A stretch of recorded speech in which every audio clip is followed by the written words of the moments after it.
It by Stephen King is one of the greatest psychological horrors of all time.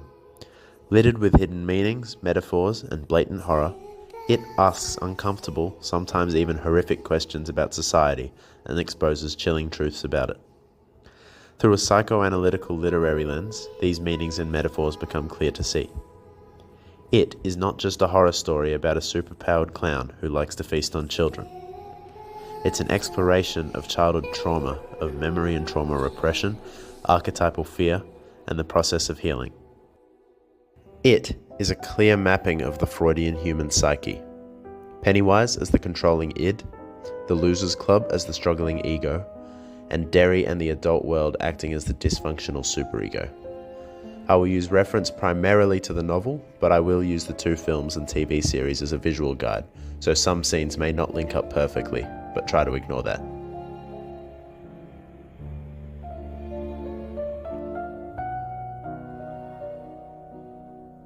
Pennywise is the clear id of Derry. Dwelling underground in the sewers, it operates hidden in the unconscious of Derry. Pennywise kills with no real morality or logic behind it other than its own sustenance and desire. It controls Derry through fear, representing the archetypal and inherited fears of the Losers Club.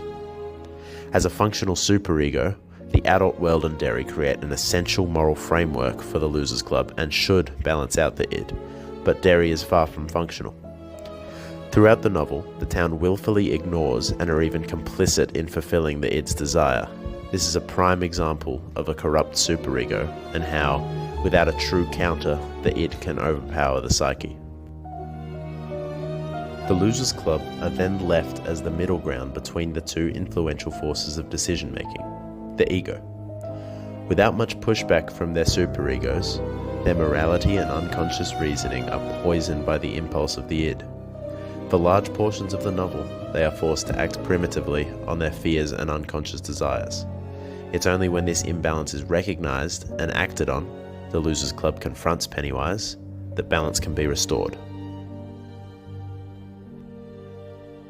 When a person lacks a developed superego, they lack the psychological groundwork to control their impulses. With a subpar moral compass, the id runs wild, taking control of the psyche. Fear and desire become the controlling party. There are a bunch of different examples in it where all three's influence can be found. The adult world's failure to provide a sufficient moral framework forces the children's egos to confront the id alone, resulting in the personalized fears each of the Losers Club must face. Eddie, whose mother is extremely overprotecting and appears to exhibit Munchausen's by proxy, has been conditioned to believe he is sickly and fragile. Therefore, it appears to him as a leper. For Eddie, a terrifying image of sickness and suffering.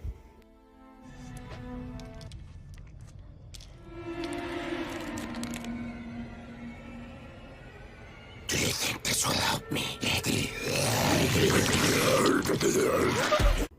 Ben, who is abused and neglected by the town as an overweight outsider, naturally fears isolation and helplessness. His secret love for Beverly only compounds this feeling of vulnerability. So it appears to him as a mummy, massive and inevitable, a foreign monster representative of Ben's situation and fear.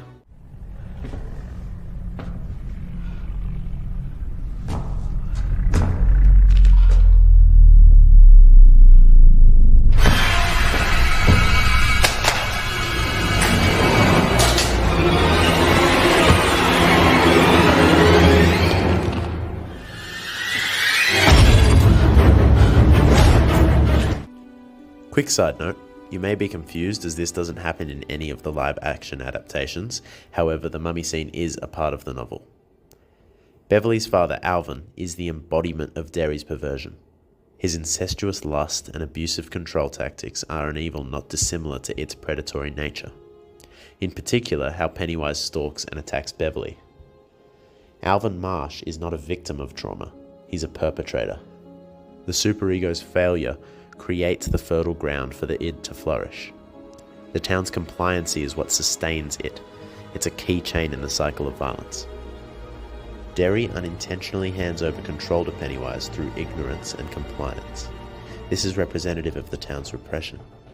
The countless missing posters that seem to be invisible to the town, they're dead subjects, all but forgotten. It's all exactly what Stephen King is getting at. Repression is the opposite of healing. It only makes things worse.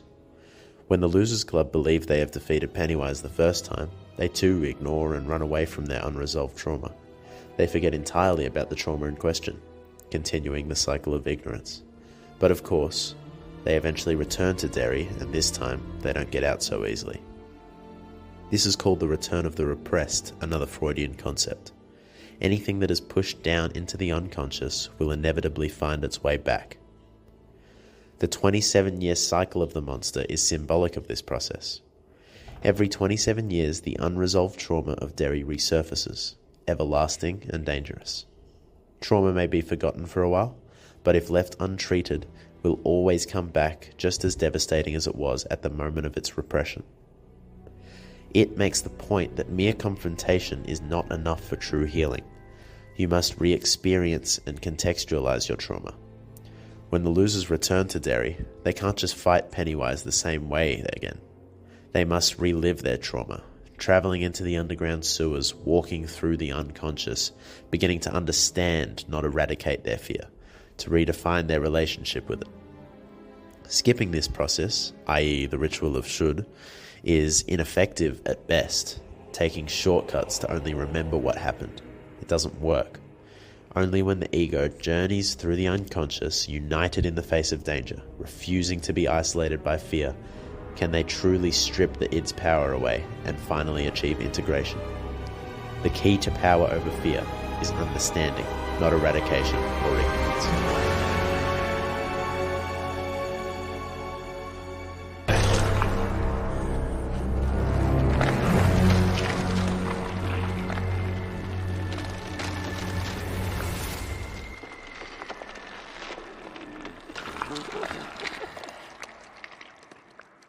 Fear.